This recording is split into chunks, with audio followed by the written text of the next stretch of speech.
Good morning, no? Welcome sa Live Good to Succeed International Digital Marketing Overview. Okay, alam ko po kaya kayo nandito ngayon, interesado kayong matuto ng digital marketing at kung paano ito pwedeng gamitin sa negosyo ng Live Good.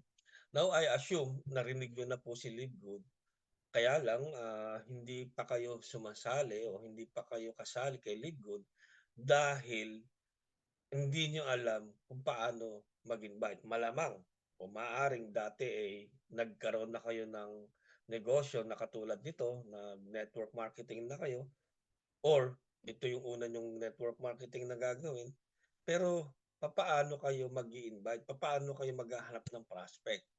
No? Ayaw niyong i-prospect yung mga kamag-anak kaibigan, maaring na nasunog na or ayaw niyo magkaroon ng masamang relasyon sa mga kaibigan niyo at kamag-anak niyo or nahihiya kayo or natatakot kayo na ma-reject. So katulad ko gano'n din 'no, nakaka-relate po ako sa inyo, dahil, ah, ayoko ring ma-reject, alright? So papaano ngayon ito puwedeng, puwedeng, 'tong digital marketing ay makatulong sa ating, pagnenegosyo ng lead 'no? Alright, so pakilala po muna ako, pangalan ko ay Jay Tumbokon. Background ko, former OFW, former call center agent, 'no, at, I have an 11 years, experience sa multi-level marketing industry, and now I am permanent resident of Canada. Okay. So, yep, sa Livegood po ang lifeblood po ng ating, business and organization is people. Okay, so tao, 'no? At we need 'no, kailangan po natin magpasali ng mga members so that yung grupo po natin o yung ating negosyo lumaki at the same time yung ating income lumaki. Now, para makapagpasali ng members kailangan natin ng prospects, 'no? So kailangan natin ng KKK o lahat ng K, 'no? Sino ba 'yan? Kailangan natin ng kamag-anak natin na puntahan, 'yan po yung mga prospect, kamag-anak, kaibigan, kaklase, kaopisina, kakosa, kainuman at minsan kalaguyo pa 'no. So yeah, 'no, kailangan natin 'yan. However, siyempre sa katulad ng sabi ko, yung iba sa atin nalapitan na lahat 'yan, na-reject na tayo, tinanggihan na tayo, inaway na tayo, ayaw na tayong pansinin, 'di ba? Mini-message natin, sinisin na lang, hindi na tayo sinasagot, 'no? So, saan tayo kukuha ng prospect ngayon? Susuko na lang ba tayo sa ating negosyo, 'no? So ito po, 'no, meron pong social media. Okay. Ang social media ay isang paraan para makakuha ng mga prospect. Facebook, Instagram, TikTok, YouTube, 'no? Ngayon, siyempre, gusto ko pong ipaalam sa inyo sa TikTok po, marami sa atin hindi kayang mag-TikTok 'no, hindi marunong sumayaw, hindi marunong kumanta, hindi magandang lalaki o hindi magandang babae, hindi sexy. So, yung TikTok ako para sa akin hindi puwede sa'kin, 'no?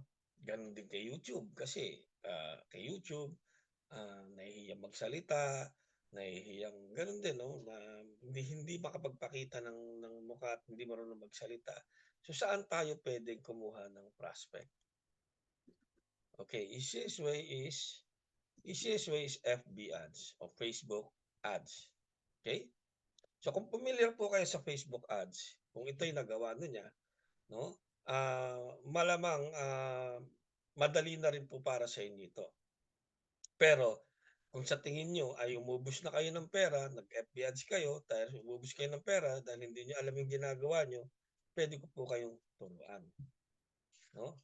Ngayon sa FB ads, what we need is yung business manager.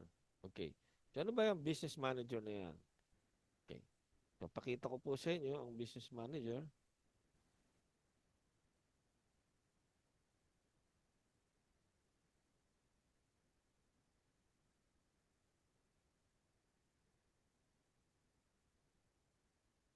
Hindi lang, hanapin natin. Yun.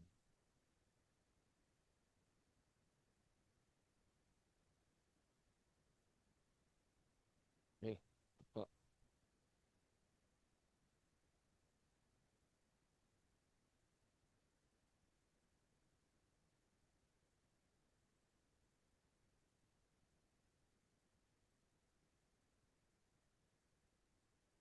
Right.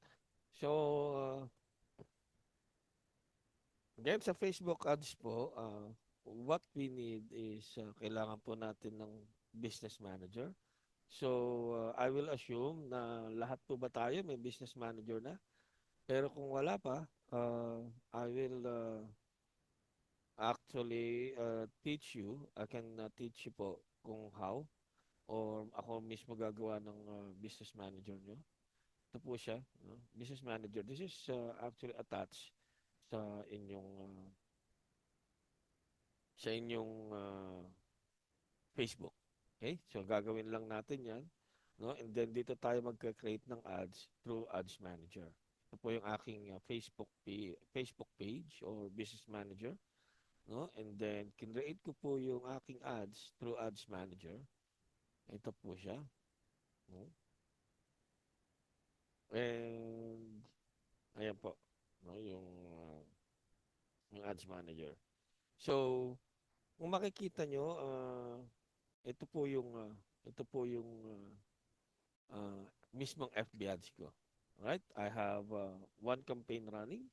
Ito po yung ad sets ko. I have one ad set po na tumatakbo and I have two ads na pinapatakbo po. Okay? So, no, tignan natin, ha? Ayan. Ito siya. Okay.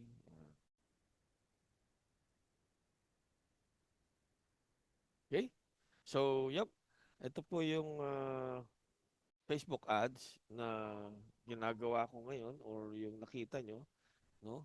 And ito po yung campaign setup din na ituturo ko sa inyo paano mag-setup ng campaign, no actual setup ng campaign, kung paano po yan gagawin dito sa FB ads.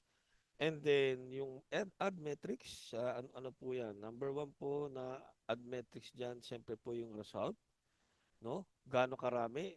Kung makikita nyo yung aking isang campaign, yung aking isang ads, ang inabot po na tao ay 5,361 na tao, no? And then, kung makikita nyo po, ang amount spent ko lang po dyan sa 5,000 na yan is $10.01 or sabihin natin 41 pesos. So, 410 pesos lang po ang ginastos ko dyan. No? Just imagine po, no? Nagkaroon po ako ng ilang leads, 27 na pumasok na leads. No? Kasama na po kayo dyan. And ayan po siya. Ang impression po niya ay 7,079, meaning 7,000 beses po na naipakita ni Facebook yung aking ads, no, sa mga tao through Instagram, through Facebook Reels, newsfeed, no? Yun po. And ang nag-click po sa link ko is 239. Ayan po, nakikita niyo, 239.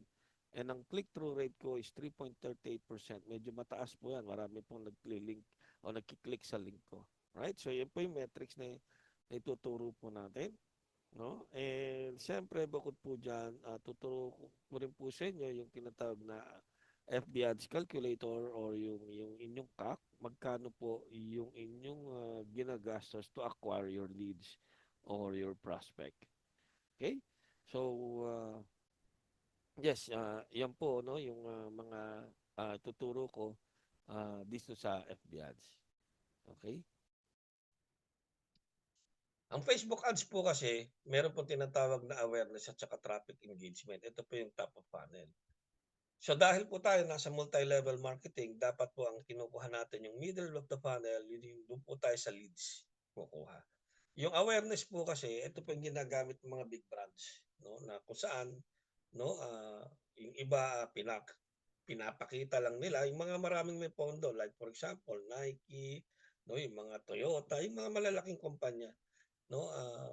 ito po yung pinakikilala nila o may pinapakita silang bagong product nila pero yung pangalan nila kilala na. Okay? Traffic engagement 'no, ito pong traffic engagement, ito po yung engagement o yung mga tao na mag-e-engage sa inyo. Na malamang na puwedeng sumagot 'no, puwedeng makipag-usap sa inyo pero hindi po sila qualified as leads 'no. Tandaan niyo po si Facebook meron po yang algorithm na puwedeng malaman niya o nalalaman niya kung sino yung mga tao na puwede mong, maging leads, prospect o maging member. Alright, dito po yung papasok sa middle of the funnel 'no, middle of the funnel, eto po siya. 'No, kung saan papasok yung leads, ito po yung kailangan natin, 'no, at, okey, yung kailangan natin yung leads, yan po yung ituturo ko sa inyo paano makuha yang leads na yan, alright?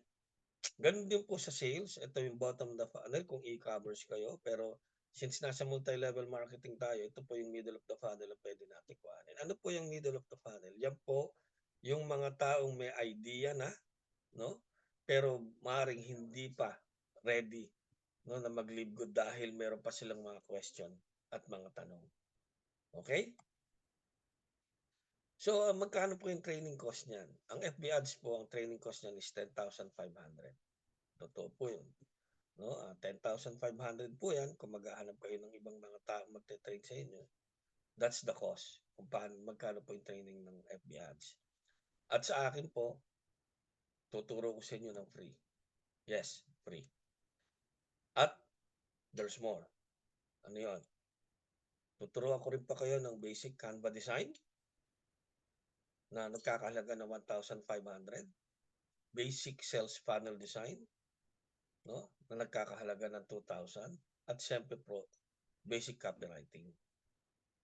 Okay? So yan po, FB Ads, basic Canva design, basic sales funnel design, basic copywriting. Okay, free. Tuturo sa inyo. How? Join me and my team. Okay? Yung Live Good to Succeed International, 'no? Ito po ang aking team.